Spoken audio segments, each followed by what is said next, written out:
Skill development. Skill development is one of the biggest keys to success without having that college degree.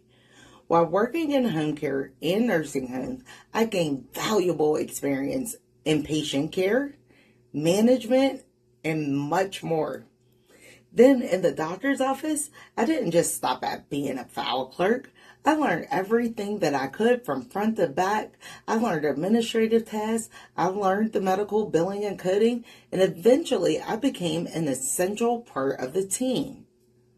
Building a diverse skill set allowed me to move up the ladder despite not having that said degree. Now, two, let's talk about networking. As I progressed in my career, networking played a crucial role. The relationships I built with my colleagues and the physicians and the patients opened up opportunities I wouldn't have had otherwise. Networking isn't about just knowing the right people, even though it helps sometimes. It's about showing up. It's about being reliable and forming those genuine connections.